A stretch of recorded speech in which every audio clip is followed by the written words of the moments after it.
Hey folks, this is Riker, bringing you some Heroes of the Storm beginner advice on why dying is bad. Shocking, isn't it? Now, while it's obvious that dying is bad, it seems to me that it's not obvious to a lot of newer players that it's actually one of the worst things you could possibly do in the game. And of course, no one dies deliberately, or at least I would hope not, but they take actions that will lead to their deaths. Let's establish something right here. Most of the time, when you die, it's not because the healer didn't heal you, it's not because the tank didn't block for you, it's not because the other guy didn't crowd control for you. Most of the time, when you die, it's no one else's fault but your own. And that's fine. People are allowed to make mistakes. That's how we learn. That's how we grow as players. But we gotta own up to that. And if the first thing that you do when you die is blame your teammates, then you are not adopting a mentality that will help you improve at this game. Every time you die, while you're waiting to respawn, take a moment and reflect. Why did I die? Was I out of position? Did I overextend? Did I pick an unfavorable engagement? Most of the time you'll find some mistake that you made that you could avoid repeating in the future. Live and learn. With the keyword there being live and not die. Because now we're going to explain why exactly dying in this game is so detrimental. Now, the most obvious thing is that when you die, you are feeding the enemy team XP. This will help them get a level lead on you, and while one death isn't going to make a huge difference in that regard, it's not uncommon to see newer players basically feed the enemy team multiple kills. And that will add up, and that will end up giving them a level advantage. And anytime an enemy team has a talent advantage over you, and we get these talents at levels 4, 7, 10, 13, 16, and 20, those are big advantages, with the biggest being the level 10, the ultimate. There is no greater level difference than between 9 and 10. Feeding the enemy team XP puts your team at a disadvantage. The second reason, when you're dead, you're not helping your team.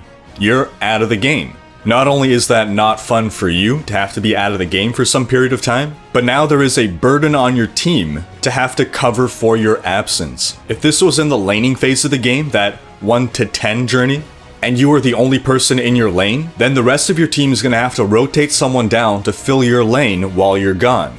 Because if there's no one in that lane to get the XP when minions die, as explained in this video here, then your team is going to continue falling behind in XP on top of the XP you've already fed the enemy. Not only that, but your team now has one fewer member to help get camps, get bosses, and get map objectives. Even if the respawn timer is fairly quick because it's earlier in the game, you still have to factor in that travel time. The most precious resource in this game is time. Time is what would allow a team that's behind to catch up. And so every second not spent doing something productive for the team is a wasted resource. Next, if your death results in the enemy team having a numerical advantage over your team, for example, it's now 4 blue versus 5 red, then you've basically ensured that your team can't win any team fights and has to play defensively. More often than not, it is a bad idea to engage the enemy when you're outnumbered. So by removing yourself from the game, you're limiting what your team is able to do. By the same token, the enemy team will recognize their numerical advantage, and they will try to press the attack. You are giving them the opportunity to play more aggressively, to try to force a team fight, knowing that you're a man down and will likely lose the fight. So again, dying is about the worst thing that you can do in this game.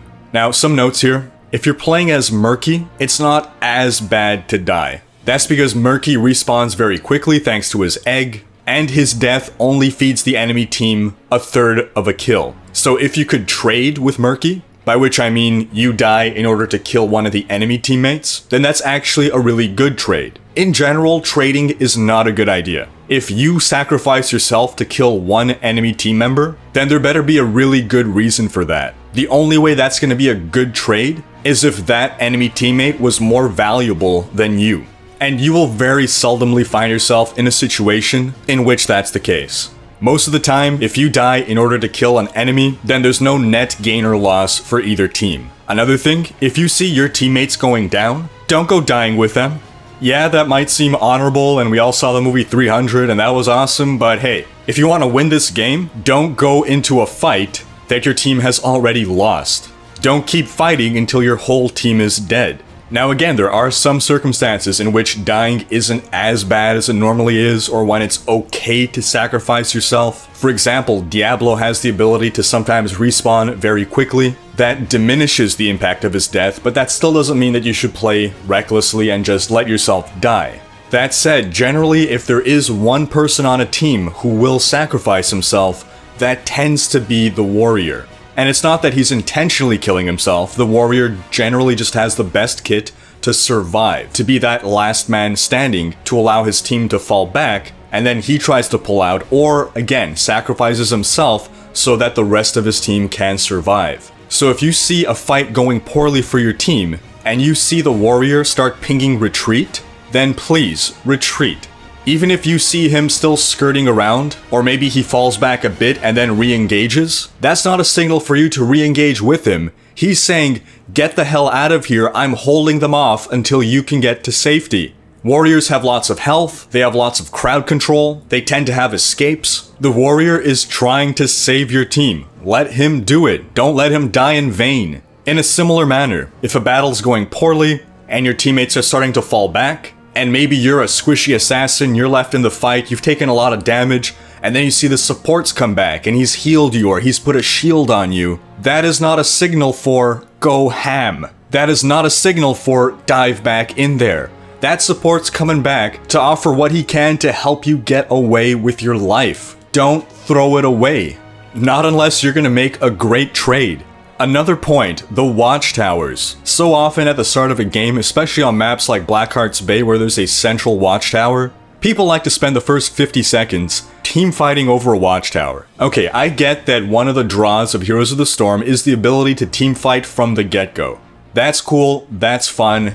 If you want to have fun, by all means. But don't get pissed at your other teammates when they don't come join you in a useless teamfight. Yes, vision in this game is important, but you can always take back the watchtower 30 seconds later. Having vision in the first minute of the game isn't that big of a deal. There's little information that you're going to glean that early on that's going to be very important to your team winning. What's more important is to lane, to not miss out on any laning XP. It's fine to go for the watchtower, it's not fine to trade repeated deaths for almost a minute while minions are dying in other lanes with no one on your team there to soak. Similarly, with objectives. Yes, objectives are important, but that doesn't mean that you need to go kill yourself over them when you're clearly outnumbered or outmatched. There are rules about picking engagements, and those rules are don't pick unfavorable engagements. This rule doesn't get thrown out the window over objectives. If you're playing Cursed Hollow and you see 3 enemies at the tribute and you're by yourself, don't go in there.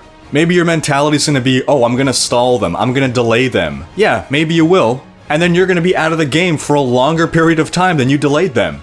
Your team just can't keep feeding in people one at a time, dying in order to delay them. It takes like 5 seconds to get the tribute, and it's gonna take longer than that for you to respawn and march all the way back over there. Similarly, if your team is level 9 and they're level 10, you're not gonna be able to contest that. They're gonna have all their ultimates, they're gonna rain down hellfire on you, and it doesn't matter how much you intended to contest that, you just don't have the tools to do so. Don't die for no reason. You don't get A for effort. There's almost always something more valuable that you could be doing with your time other than dying. Now we'll end off here by reiterating it's okay to die, so long as you make it into a learning experience. New players tend to die a lot, especially new players playing as assassins. Just remember to make it a learning experience. If you see that you're the person on your team that has the most deaths, play less aggressively. You're gonna get a feel for how squishy your character is, how easily he dies. If you're accustomed to playing warriors, and then you go play Illidan, you're gonna find yourself melting almost instantly. And that's okay, as long as once you respawn, you play a little more carefully. You've now learned, okay, I can't take that many hits. It's about knowing when to go in when you have the proper support. It's about learning when it's safe to be aggressive. Learn what the different roles on a team are, as explained in this video, and make sure that you're playing to your role, and that you're letting your teammates play to theirs. Again, if you're Illidan for instance, and you see your team's warrior coming along, wait for him to engage before you go in. Let him go in there, tank those first hits. That's his job, that's what he's good at. He's the shield, you're the sword. He's the parry, you're the counterattack. That wraps up this guide. Thanks for watching. Leave me a comment letting me know what hero on your team you tend to see with the most deaths, and why it's always Illidan. Check out these other videos, and if you enjoyed this one, share with friends, hit like, and subscribe to join Riker's Raiders.